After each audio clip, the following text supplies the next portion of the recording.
ओझा जी का जो यह ग्रंथ है कादम्बिनी, इसको उन्होंने कहा है पर्जन्य विद्या बोधकम निमित्त शास्त्र। पर्जन्य विद्या बोधकम निमित्त शास्त्रम ये है।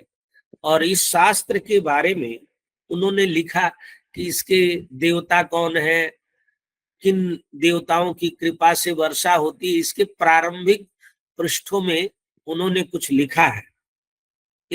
इस ग्रंथ का पहला श्लोक लिखते हुए उन्होंने लिखा, विद्यावाचस्पति श्रीमन मधुसूदन सूरिणा इयं कादम्बिनी विश्व हितार्थाय वितन्वते। विश्व हितार्थाय, क्योंकि पर्जन्य विद्या का यदि पुनः अनुसंधान होगा तो न केवल भारत का हित होगा, दुनिया भर का हित होगा। और इस विद्या के महनीय आचार्य कौन है?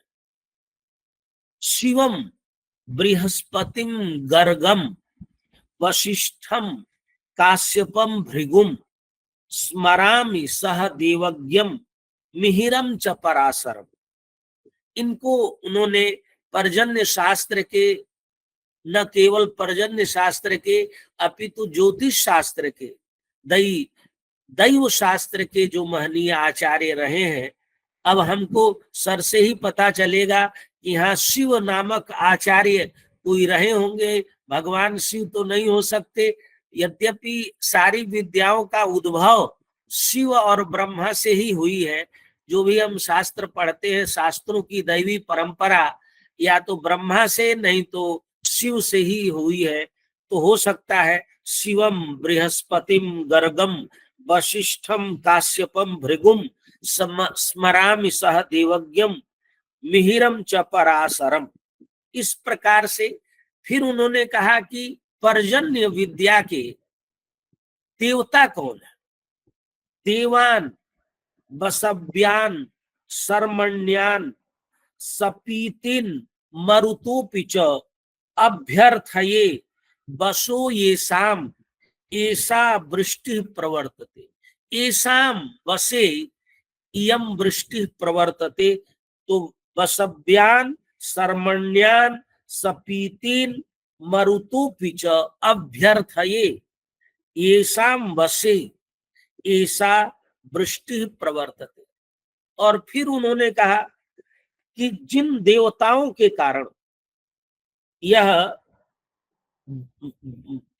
वर्षा होती, और वर्षा के उन्होंने जो अंग है उनको भी बताया, अग्निम वायुम रविम सोमम मन महे संभवत्यपाम। इन्हीं से वृष्टि का संभव होता है। अग्निम वायुम रविम सोमम संभवत्यपाम। और क्या होता है? उत्थानम प्रत्युपस्थानम हर्षणम वर्षणम यतः। ऊपर जल जाता है, नीचे जल आता है, घर्षण होता है और वर्षण होता है। यही वृष्टि विज्ञान है। इनको अग्नि वायु और सोम को उन्होंने नमस्कार किया। यह तैत्तिरीय संहिता में भी मंत्र आया है। तैत्तिरीय संहिता का एक विशिष्ट मंत्र है, अग्निर्वा इतो वृष्टिम उदीरयत मरुतः सृष्टाम नयन्ति यदा खलु वासावादित्यो न्यंरश्मिभिः पर्यावर्तते अथ वर्षत। ये तैत्तिरीय संहिता का मंत्र। इस प्रकार से आरंभिक पद्यों में वृष्टि के आचार्य, पर्जन्य विद्या के आचार्यों के, देवताओं से जिनसे वृष्टि संभव होती है, इन सब का स्मरण करते हुए गर्भ काल की चर्चा करते हैं गर्भाध्याय में, कि गर्भ कब होता है। अभी आदरणीय पाठक सर ने बताया, यहाँ भी ओझा जी ने लिखा है कि अष्टमास धृतम गर्भम भास्करस्य गभस्तिभिः रसम सर्व समुद्राणाम द्यौः प्रसूते रसायन। द्यौः रसायनम प्रसूते। वर्षा करती है देव, आकाश से वर्षा होती है। और ये रसायन क्या है? रसम प्रसूते और रसम की दृशम है, रसायनम है सर्व समुद्राण अष्टमास धृतम। और यहाँ अष्टमास धृतम में उन्होंने लिखा है कि कार्तिक शुक्ल प्रतिपदा से लेकर के आषाढ़ शुक्ल प्रतिपदा तक का उन्होंने उल्लेख किया है। और यह श्लोक उन्होंने वाल्मीकि रामायण से उद्धृत किया है, अष्टमास धृतम। उसके बाद प्रक्रिया बताई है कि कैसे वर्षा की प्रक्रिया होती है। विवस्वान अष्टभीर मासई आदायापो रसात्मिका, रसात्मिका आपः अष्टभीः मासैः आदाय विवस्वान वर्षत्यम ततश्चान्नम अन्नाद मखिलम जगत। और उससे अन्न होता है और अन्न से जगत होता है। आदत्ते रश्मभिर यत्तु क्षिति संस्थम रसम रवि तमुत्सृजति भूतानां पुष्ट्यर्थम सस्य वृद्धये।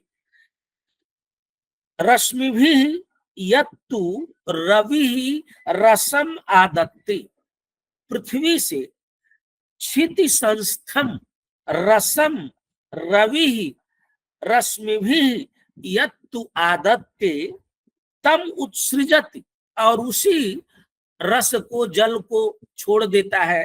किमर्थम भूतानाम पुष्ट्यर्थम, यदि वर्षा न हो तो भूतों की पुष्टि नहीं होगी, संसार की पुष्टि नहीं होगी।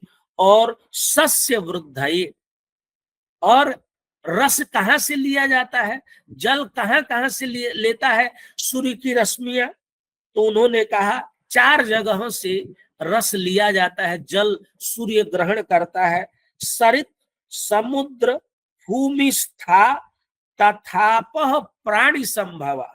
सरित माने नदियों से, समुद्र समुद्र से, भूमि पृथ्वी से, और प्राणी संभवा मनुष्यों के अंदर जो जल है उस जल को भी सूर्य ले लेता है। ये चतुप्रकारा भगवान आदत्ते सवितांशुभि, भगवान विवस्वान सवितांशुभि चतुप्रकारा आपह आदत्ते।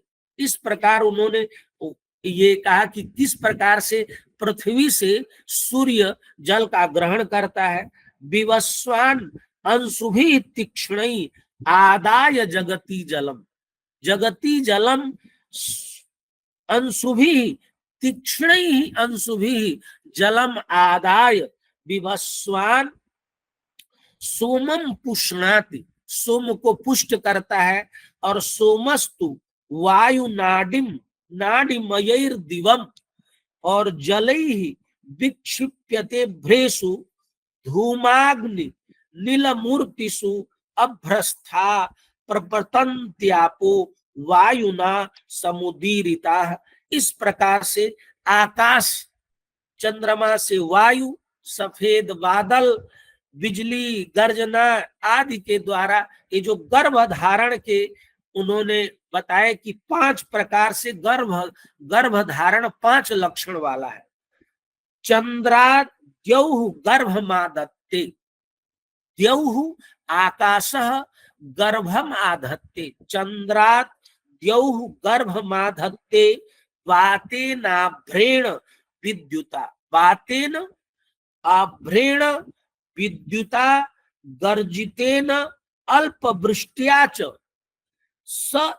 वृष्ट्या च सगर्भः 5 लक्षण। ये गर्भाध्याय में ये 5 लक्षणों वाला जो गर्भ है, ओझा जी ने, ये तो मैं, क्योंकि मुझे भी कुछ कहना था इसलिए मैं 5 मिनट में अपनी बात यही सब